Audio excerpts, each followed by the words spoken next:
Good morning, friends. This is day 36 of my juice fast, and this is Jazzy, my cat. I would love to share with you today what is the biggest number one risk of juice fasting. It's not the cost, it's not the inconvenience, it's not even detox symptoms. In my opinion, the biggest risk to juice fasting is that you will change. You will change and other people will notice and they will look at it through their own lens.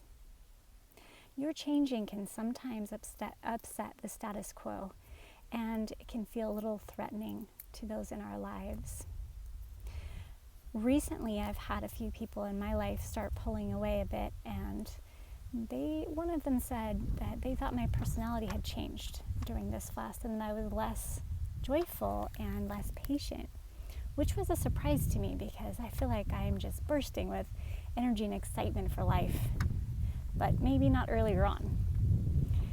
So I think people get used to seeing us tired and complacent and less motivated. And when things start changing in you, it can kind of upset the apple cart and the people in your lives.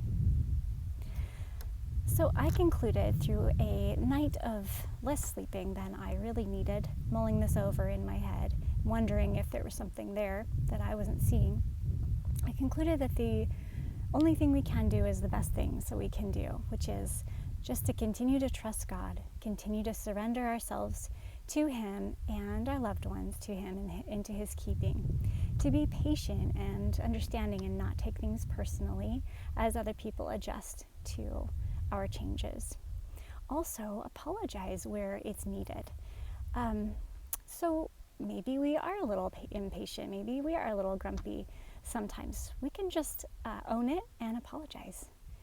And then just keep praying that we'd all stay in the right path and that our love may abound one for another.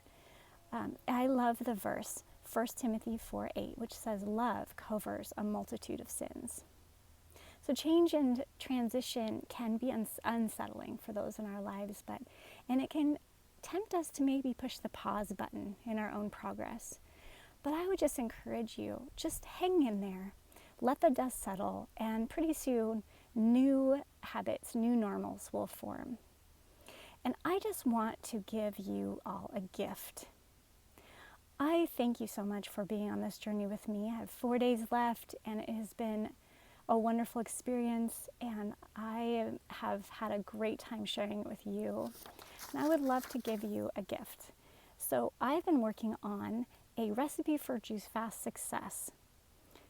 So this includes the top 3 juices that are best for detoxing. It includes daily recommended amounts of each ingredient. It includes a shopping list with estimated costs of the produce, so how much it's going to cost you. And it also comes with several of my tips and tricks that I've learned along the way, and a nutritional breakdown of all those juices so you can make sure you're getting in calories and protein and all those essential things, calcium, all the stuff that we care about. So I just want to give that to you for free as my gift to say thank you. In the description below will be an email, and you can just send me an email and I will send it right over to you. So thank you so much, and whatever your process is today, whatever your transitions are, just keep your feet on the path and keep loving one another. Have a great day.